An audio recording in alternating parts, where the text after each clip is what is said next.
সাইয়্যিদুল ইস্তিগফার। সাইয়্যিদুল ইস্তিগফার বললে কি হয়?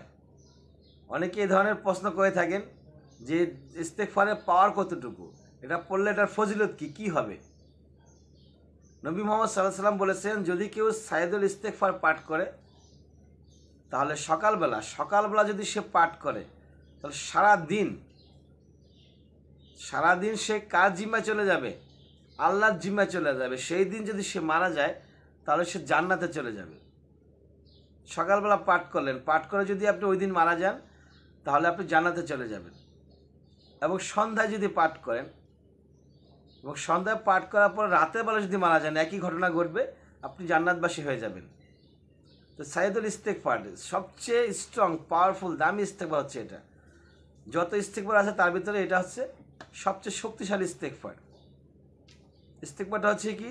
আল্লাহুম্মা আনতা রাব্বি লা ইলাহা ইল্লা আনতা খালাকতানি ওয়া আনা আবদিকা ওয়া আনা আলা আহদিকা ওয়া ওয়াদাকা মাস্তাতাতু ওয়া আউযু বিকা মিন শাররি মা সানাতু আবু লাকা বিনিমাতিকা আলাইয়া ওয়া আবু বিজামবি ফাগফিরলি ফাইন্নাহু লা ইয়াগফিরুয যুনুবা ইল্লা আনতা। তো এটা একটু লম্বা, একটু বড় সড়ো, তো ফজিলতটা তো অনেক বড়।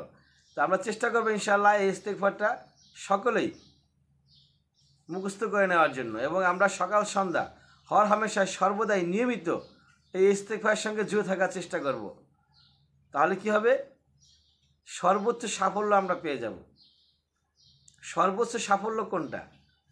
সর্বোচ্চ সাফল্য সংজ্ঞা দিয়েছেন মহান রব্বুল আলামিন স্বয়ং, যে ব্যক্তি নিজেকে জাহান্নামের আগুন থেকে রক্ষা করতে পারলো এবং জান্নাতে প্রবেশ করাইতে পারলো, সেই হচ্ছে সফল কামিয়াব।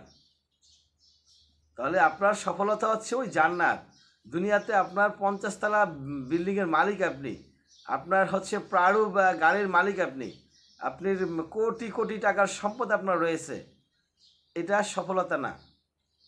এটা দুনিয়াবি সাময়িক সফলতা। কিন্তু প্রকৃতপক্ষে সফলতা হচ্ছে ওই জান্নাত, যে জান্নাতের কোনো মৃত্যু নাই, যেখানে কোনো কিছুর অভাব নাই, যেখানে কোনো প্রবলেম নাই, যেখানে কোনো সমস্যা নাই, একবারে সব দিক দিয়ে পরিপূর্ণ। ওই পরিপূর্ণ জায়গাটায় নিজেকে প্রবেশ করাইতে পারার মানই হচ্ছে আপনি সফলকাম। আল্লাহ বলেছেন, আমি না, স্বয়ং মহান রব্বুল আলামিন বলেছেন। তো অতএব সাইয়্যিদুল ইস্তিগফার এটা যদি আমরা সকাল সন্ধ্যা নিয়মিত পাঠ করি, মরতে তো আমাকে হবে না?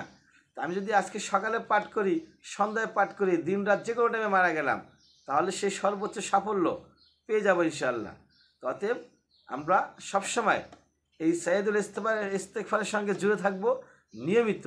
আর নিয়মিত যে কোনো আমল করলে আল্লাহ পাক খুশি হয়, সেটা ছোট হোক, যত ছোট হোক, নিতান্ত একবারে ছোট একটি আমল হোক, সেটা যদি আপনি নিয়মিত করেন, কখনোই মিস করেন না, তাহলে মহান রব্বুল আলামিন অধিক পরিমাণে খুশি হয়। আর খুশি হলে তো আপনি বুঝেন কি হয়, আল্লাহ পাক যখন খুশি হবেন তখন আপনাকেও আল্লাহ পাক খুশি করে দেবেন। ওয়া আখির দাওয়ানা আলহামদুলিল্লাহি রাব্বিল আলামিন।